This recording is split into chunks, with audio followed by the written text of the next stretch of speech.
India का squad और बाबर की जो इंटरव्यू है उसके ऊपर बाद में, लेकिन सबसे पहले मैं स्टार्ट करना चाहूंगा शाहपुर जादरान अफगानिस्तान के पहले प्रीमियम फास्ट बॉलर जो कि इस दुनिया के अंदर अब नहीं रहे। उनको एक डिजीज था HLH, ये जो मेडिकल पढ़ते हैं उनको बेहतर पता होगा, मैं जितना मुझे समझ आई मैं आपको ये बता देता हूँ। इम्यून सिस्टम का डिसऑर्डर जिसकी वजह से उनके सारे ऑर्गन्स जो थे ना वो खराब हो रहे थे। ये उनको बीमारी हुई थी जो कि वो इलाज करवाने दिल्ली के अंदर भी आए थे, वहाँ पे उनका ट्रीटमेंट चल रहा था। अनफॉर्चुनेटली वो आज इस दुनिया को छोड़ के चले गए। अल्लाह पाक उनकी मग़फ़िरत फरमाए और जन्नत फिरदौस में आला मुकाम अता फरमाए। तो आई विश कि उनके जो घर वाले हैं उनको सब्र आए। बहुत बड़ा लॉस है, एक बहुत अच्छा फास्ट बॉलर था। मुझे स्टिल याद है कि पता चलता था कि फास्ट बॉलर आ रहा है, लंबे बालों वाला जब भागता हुआ आता था, लेकिन क्या कर सकते हैं, जो जिंदगी है वो फिर ऐसी है, एतबार इसका नहीं है। अब आ जाए जरा अगले मुद्दे के ऊपर। कल इंडिया ने अपना स्क्वाड रिवील किया। अनफॉर्चुनेटली मैं इसके ऊपर सेशन नहीं कर पाया क्योंकि I was busy in something else. So उसके अंदर हुआ कुछ यूँ, जो उसकी मेन चीज़ है स्क्वाड तो आप सबने देख लिया हुआ, इसके ऊपर क्या बात करनी है। लेकिन उसके अंदर एक चेंज जो ऐसा था जिसने सबको हैरान करके रख दिया, डेट वॉज हर्षित राणा। नहीं, मैं ये बात नहीं कर रहा, हर्षित राणा नहीं, हर्षित राणा भी नहीं है, लेकिन संजू सैमसन। संजू सैमसन वर्ल्ड कप का player of the tournament Indian team से बाहर हो जाए सडनली, उससे पहले वर्ल्ड कप का विनिंग कप्तान इंडियन टीम से बाहर हो जाए, अगला मैच भी ना खेले, शॉकिंग था। लेकिन उससे भी ज़्यादा शॉकिंग ये था कि जिसने 3 मैच विनिंग नॉक्स खेले नॉकआउट्स के अंदर, उसके बाद उसको टीम से बाहर निकाल देना, डेट इज शॉकिंग। मेरा एक सवाल है ऑल इंडियन से, मुझे एक चीज़ का जवाब दे दो, T20 की सबसे बड़ी चीज़ क्या है? हम T20 खेलते क्यों हैं? किस वजह से खेलते हैं? एंटरटेनमेंट के लिए तो नहीं ना खेलते, एक कंपटीशन है ना। इस कंपटीशन का सबसे बड़ा स्टेप कौन सा है? T20 world cup. जो बंदा तुम्हें वर्ल्ड कप जितवा के दे रहा है, तुम उसको आम सी नॉर्मल घटिया सीरीज की बेसिस के ऊपर बाहर कर रहे हो। और थोड़ा खुदा का खौफ करो, कोई होश भी है। एक बंदे ने वो करके दिखा दे जो बड़े बड़े नहीं कर सके। इतनी बड़ी परफॉर्मेंस के बाद जो कि 3 उसने दी, वेस्ट इंडीज के अगेंस्ट उसकी परफॉर्मेंस आई, फिर उसके बाद सेमीफाइनल फाइनल के अंदर उसकी परफॉर्मेंस आई।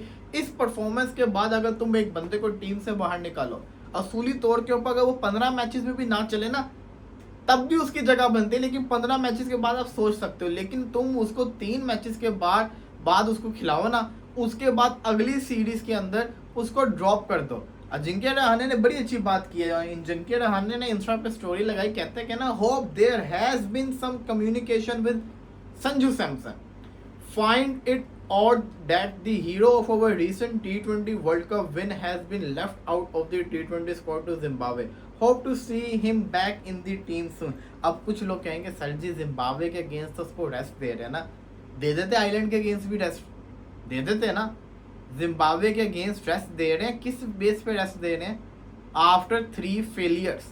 ये भी तो चीज़ को देखो ना, ये भी तो चीज़ मैटर करती होती है। और हम सबको पता है ये रेस्ट क्या होता है। सूर्या कुमार यादव विनिंग कप्तान, उसको बाहर करना, लेकिन शुक्र है कि वो बेचारा हाई नोट के ऊपर ही एंड करके गया, अपने करियर में कोई डिफीट उसके नाम पे नहीं है। और फिर चलो उसका बल्ला नहीं चल रहा था इसलिए वजह समझ आती थी, लेकिन जिस बंदे का बल्ला भी चल रहा था उसको बाहर कर देना, डिस्कस्टिंग, जेन्युइन मैं बता रहा हूँ। खैर जिम्बाब्वे वाली सीरीज वैसे मैटर नहीं करती, अगर रेस्ट देना था ना तो फिर 10 के 10 को रेस्ट देते, अपनी बी टीम भेज देते, ये वाला काम कर लेते। खैर अलबत्ता काफ़ी सारे चेंजेस हैं इनके स्क्वाड के अंदर, आपने देख लिए होंगे इंग्लैंड सीरीज को कंपेयर करें तो। बट रवि बिश्नोई भी बाहर हो गए हैं, बुमराह भी नहीं है, ये भी नहीं है, संजू सैमसन भी नहीं है, काफ़ी चेंजेस। लेकिन श्रेयस अय्यर ही कप्तान है, अय्यर को पूरे अपॉर्चुनिटीज मिल रही हैं अपने आप को साबित करके दिखाया। ओवरऑल देखा जाए स्क्वाड को मैं रेट नहीं करूँगा क्योंकि इसमें थोड़े से जैसे कहता ना मुझे चीज़ें समझ नहीं आ रही। अलबत्ता अगली चीज़ के ऊपर है जो वो है आपका बाबर आजम। बाबर आजम सलमान बट को इंटरव्यू देते हुए कहते हैं कि ना, इस दफा मेरी कप्तानी की 3 चीजें हैं। वो 3 चीजें क्या हैं? Discipline, performance, fitness. ये 3 चीजें बाबर आजम जो है ना इसके ऊपर कॉम्प्रोमाइज नहीं करेगा। बाबर आजम एक अलग रूप के अंदर आए, कहते हैं कि ना पहले मैं कप्तान था, मुझे काफ़ी एक्सपीरियंस हुआ है, मैंने काफ़ी चीज़ों को सीखा है, तो इस दफ़ा मेच्योरिटी भी आई है, काफ़ी चीज़ें आपको चेंज मिलेंगी और करेंगे। बाबर आजम कहते हैं कि ना अगर आपको टेस्ट मैचेस जीतने हैं तो आपको एटलीस्ट कोई या तो यंगर हो या सीनियर हो, आपको 140 प्लस का बॉलर चाहिए। पेस ज़्यादा होती है तो कंपटीशन के अंदर मज़ा आता है, जो चीज़ हम मिस कर रहे थे इतने अरसे से। पेस अटैक चाहिए आपको, पेसर होना ज़रूरी है, और उबैद शाह पेस वाला बॉलर है जो स्क्वाड के अंदर आया। इसी के साथ साथ बाबर आजम ने तो बातें की। रमीज़ राजा क्या कहते हैं? रमीज़ राजा कहते हैं अगर बाबर को कप्तानी दी है ना तो भाई मेक श्योर कि अब वो लंबे टाइम के लिए कप्तानी करे। वो एक पाकिस्तान का सबसे बड़ा प्लेयर है और उसको ये अपॉर्चुनिटी को सही यूटिलाइज करना चाहिए, परफॉर्मेंस करके दिखानी चाहिए, कंसिस्टेंसी के साथ बड़े रन करे टेस्ट के अंदर। इसके बाद रमीज़ राजा कहते हैं शान मसूद को चाहिए केस फाइल करे कि भाई मुझे आप लोगों ने क्या क्या मिडिक्योर टैलेंट दिया था। वो बात वैसे सही थी, जो सिलेक्शन होती थी टीम से प्लेयर्स आते थे वो क्या ही प्लेयर्स होते थे, अभी भी क्या ही प्लेयर है वैसे। लेकिन शान मसूद की खुद की भी बड़ी गलतियां, बड़े ब्लंडर हैं, तो वो नहीं करें तो अच्छा है। केस फाइल वगैरह चुपचाप जो उनकी क्रिकेट बची है इज्जत से खेल लें। एक चीज पोर्टुगल के फैंस को मैं बताना चलूं, रोनाल्डो ने आखिर किया ही क्या फीफा वर्ल्ड कप को छोड़ो, रोनाल्डो ने आखिर फुटबॉल में किया ही क्या। तो मैं आपको एक सिंपल चीज बता दूं, रोनाल्डो के डेब्यू से पहले पोर्टुगल क्या थी और अब क्या है।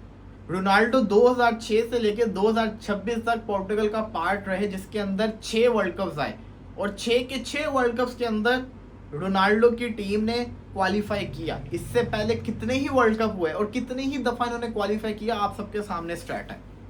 रोनाल्डो के पोर्टुगल ज्वाइन करने के बाद 2006 से 2026 तक 6 यूरोज आए, 6 के 6 के अंदर पोर्टुगल ने क्वालिफाई किया और एक जीता भी। इससे पहले कितने ही यूरोज आए और कितनों में ही क्वालिफाई कर लिया पोर्टुगल ने, आप सबके सामने स्टैट है। रोनाल्डो के ज्वाइन करने से पहले पोर्टुगल के पास कितनी ही ट्रॉफीज थी, 0, और रोनाल्डो के ज्वाइन करने के बाद उनके पास कितनी ट्रॉफीज हैं, 3। तो मतलब कि एक team, in simple mean cricket की लैंग्वेज में आपको बताऊं, इटली की क्रिकेट टीम को आप में से कितने लोग जानते हैं क्रिकेट फैंस? उस टीम का कप्तान कौन है, उसके 11 प्लेयर्स को जानते हो? नहीं जानते ना, मैं भी नहीं जानता। लेकिन यही इटली की टीम समझ लें कि पोर्टुगल की टीम थी 2006 से पहले। 2026 के अंदर ऑलमोस्ट पूरी दुनिया पोर्टुगल को जानती है। वो क्यों जानती है? क्योंकि उस बंदे ने इसको वो पहचान दिलाई है। ऐसे अगर इटली की टीम में कोई बड़ा प्लेयर आ जाता और लेके पहुंचता 20 साल में 5-6 वर्ल्ड कप लगातार खिलाता, नॉकआउट्स में जाता, तो उनका भी नाम सबको पता होता। तो पोर्टुगल के लिए रोनाल्डो ने बहुत कुछ कर दिया, एक वर्ल्ड कप नहीं कर सके, खैर है।